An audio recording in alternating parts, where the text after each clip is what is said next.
आइए तो दोस्तों, आज की इस वीडियो में हम लोग त्रिभुज पढ़ेंगे। क्या पढ़ेंगे? त्रिभुज। मैथ के अंतर्गत जो है त्रिभुज को देखने वाले हैं इस वीडियो में। ठीक है, तो देखें, ये आपका त्रिभुज है।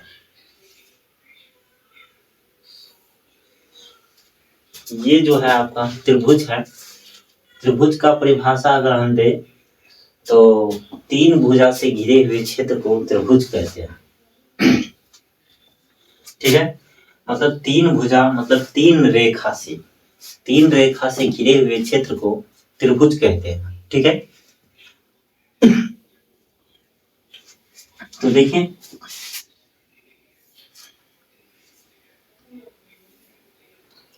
तीन रेखा से घिरा घिरा हुआ है क्षेत्र त्रिभुज हुआ। अब आपके मन में सवाल आ गया होगा कि चार भुज से जो घिरा हुआ क्षेत्र रहेगा उसे चतुर्भुज कहेंगे। तो बिल्कुल उसे चतुर्भुज कहेंगे। चार भुजा से घिरा हुए क्षेत्र को और जो है चतुर्भुज कहेंगे। जैसे कि कैसा घिरा रहेगा? किसी भी प्रकार से घिरा होना चाहिए। चतुर्भुज हो गया, चार भुजा से घिरा हुआ है। ठीक है, ठीक है, तो ये चार भुजा से घिरा हुआ क्षेत्र है, चतुर्भुज उसको बोलेंगे। तो हम लोग आपके मन में अब ये भी सवाल आ गया होगा कि पांच भुजा से घिरे हुए क्षेत्र को पंचभुज कहेंगे, पांच भुज कहेंगे, यानी पंचभुज कहेंगे। हाँ, तो बिल्कुल कहेंगे, क्यों नहीं। आप जो कहिएगा सो होगा। 1 2 3 4 5। ठीक है, ये नहीं होगा, ये जो तो फिगर पे फिगर बन गया है, जिसके कारण से ऐसा है पंचभुज हुआ। अगर छह भुजा से घिरा हुआ चित्र रहेगा खष्टभुज कहेंगे उसे।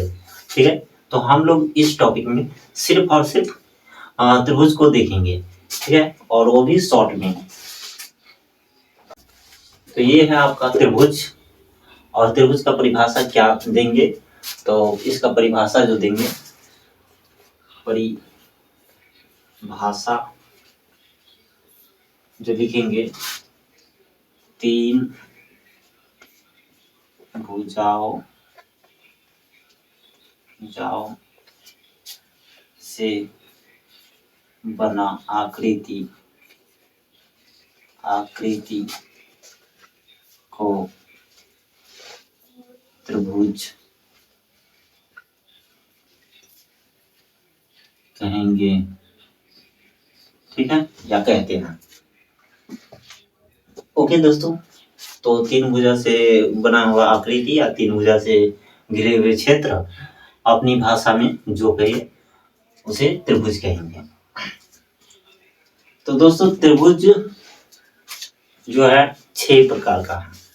कितने प्रकार का है? छह प्रकार का। त्रिभुज छह प्रकार का है। तो बात करते हैं, चलिए कौन कौन से प्रकार।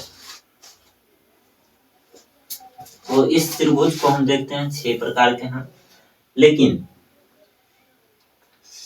त्रिभुज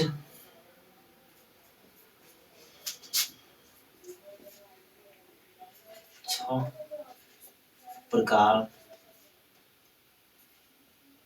के होते हैं। त्रिभुज छह प्रकार के होते हैं,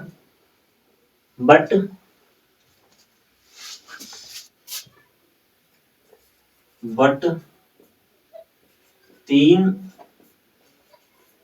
भुजा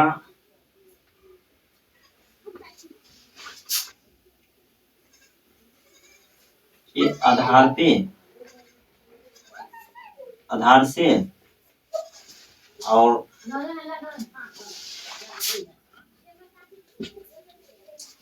तीन कोण के आधार से। कहने का मतलब दोस्तों, त्रिभुज तो छह प्रकार का होता है, लेकिन तीन जो होता है, छह प्रकार में तीन प्रकार जो होता है भुजा के आधार पर, और तीन जो होता है आपका कोण के आधार पर। ओके दोस्तों, तीन आपका जो होता है भुजा के आधार पर, और तीन जो होता है आपका कोण के आधार पर। ठीक है, तो आइए हम शॉर्टकट में फटाफट आपको दिखा देते हैं कौन कौन से होते हैं। भुजा के आधार पर जो होता है आपका, देखिए तीन भुजा के आधार पर पहला जो होगा आपका समबाहु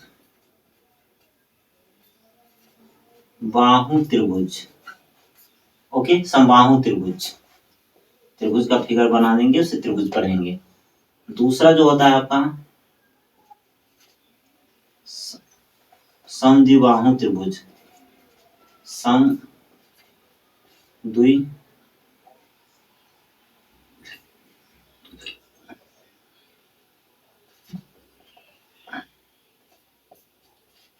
समद्विबाहु त्रिभुज। और तीसरा जो होता है आपका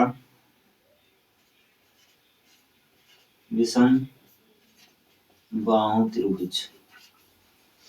दोस्तों, तो हमने 6 प्रकार में आपको बता दिया, समबाहु त्रिभुज, समद्विबाहु त्रिभुज, विषमबाहु त्रिभुज।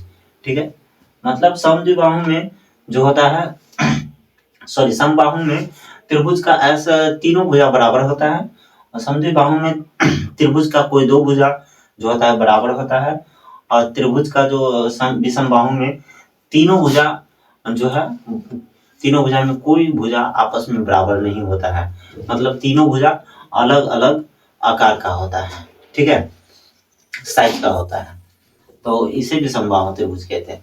आइए अब हम देखते हैं तीन कोण के आधार पर, कोण के आधार पर, कोण के आधार पर जो होगा आपका, ये होगा आपका समकोण, समकोण त्रिभुज। दूसरा होता है आपका न्यून कोण,